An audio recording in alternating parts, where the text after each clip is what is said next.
I would like tonight to call for a removal, an immediate removal, of all U.S. troops from CBS, ABC, NBC, Fox, CNN, We are told by General NBC, Franks. The Embed program, I think, is just superb. We have 3 aircraft carrier battle groups. Still a great deal of activity. Just like out of an action movie. We've hit, we've struck. You can hear the sort of adrenaline pumping. We are coming and you can't do anything about it. Don't believe the hype. False media. We don't need it, do we? We have to fight for an independent media. She is a journalist. She is the host of Democracy Now! My name is Amy Goodman. Who do you represent? Democracy Now! What most media outlets did not report. Civilian toll is an afterthought in all of this. You can keep the Pentagon. People with no voice. Millions of people out in the streets. You can keep the propaganda. And we say it is not in our name. You can keep each and every TV that's been trying to convince me to participate in some prep school punk's plan to perpetuate retribution. Thank you very much for joining us. Don't believe the hype.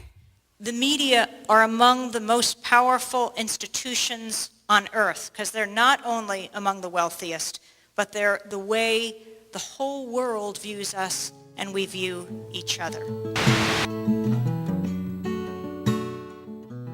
The other morning I was invited on a commercial radio station, a little bit of a shock jockey station for a few minutes after the statue of Saddam Hussein was pulled down by the U.S. Marines in Baghdad. One of their first questions was, how do you feel now? They also asked me about what I think of the torture rooms that were found.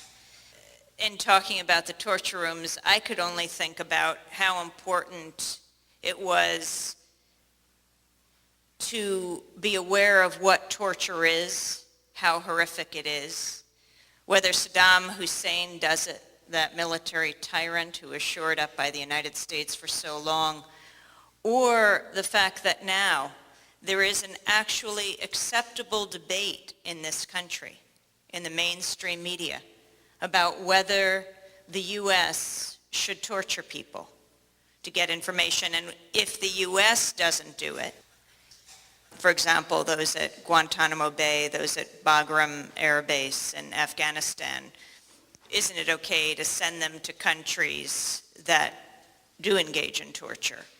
I thought those torture chambers of Saddam Hussein are a very important lesson to all of us about what is not acceptable in a civilized society, neither here nor there. There was a piece in the Wall Street Journal the other day about the difference between CNN and CNN International, two different networks owned by the same company. And they talked about the difference on that day, the day that the statue was pulled down. On CNN, all day we watched that statue pull down, then went back up and pulled down again. And now it falls. On CNN International, they also showed the statue pulled down, but it was a split screen. And on half the screen, they showed the casualties of war. And on the other half, they showed the statue pulled down. Now, I'm not talking about the difference between CNN and Al Jazeera. I'm talking about the difference between CNN and CNN International.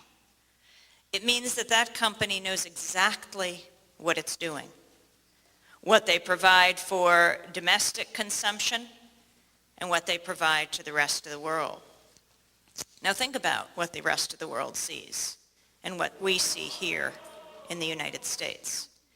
Some of you may have heard the hour discussion we had with CNN's Aaron Brown.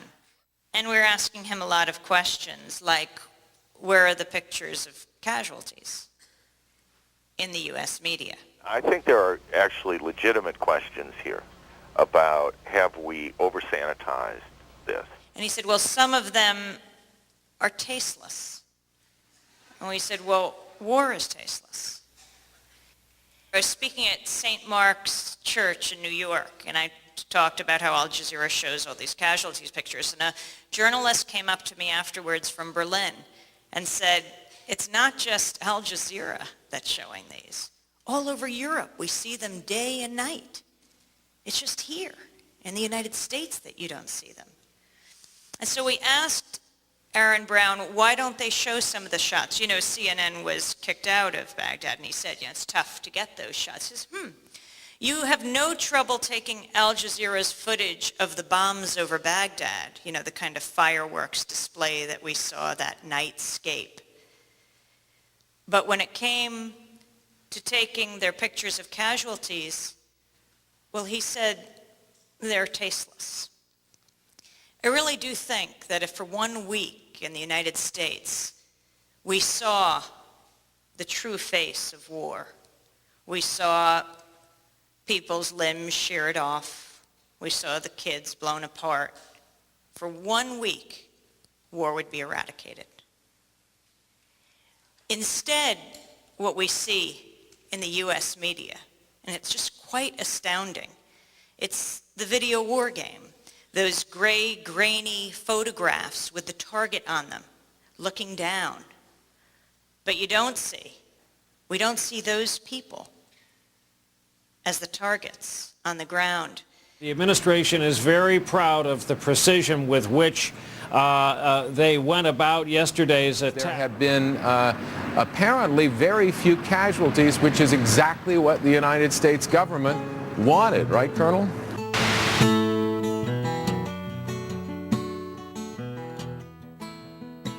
A Newsday reporter asked me the other day, am I opposed to embedded reporters? You know, they say it in the mainstream media. I don't have to say it. They say, and our reporter embedded with the Marines. Our Diana Muriel, who is embedded with British troops in southern Iraq. 101st Airborne in Najaf. This is crazy, these rules of embeddment sometimes. Even Walter Cronkite the other day raised some objections. What an unfortunate choice of words, he said. And he was critical. You rarely hear that criticism in the mainstream media, the working journalists today. What kind of critical reporting do we get? You might find this interesting that when the tanks are inspected, it's not unlike taking your car to a gas station. They have a dipstick that they put into the engine to check the oil levels. No one does this better in the world than the American GI. It's this parade of retired generals that are on the network's payrolls. I'm back with two of our military analysts who have been with us this morning, who are helping us understand this war. You now have people like Wesley Clark, General Wesley Clark, on the payroll of CNN, who is questioning their embedded reporter on the front line. He is questioning the reporter, and the reporter is saying, yes, sir, no, sir. This is a very special moment in time for the men and the families and for this country. It is often fascinating for me. General Clark and I have spent a good amount of time together today and over the week. This is journalism in America today. They have redefined general news, and we have got to challenge that.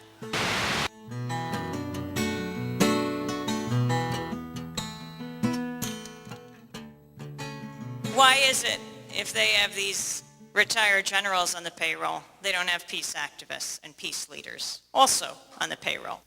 So let's have the same number of reporters embedded with Iraqi families. Let's have reporters embedded in the peace movement all over the world. And maybe then we'll get some accurate picture of what's going on. Aaron Brown had some interesting comments. He said no, because these generals are analysts. He said he admits they came late to the peace movement. But once the war started, those voices are irrelevant, because then the war is on. It's just not the relevant question right now. Why not?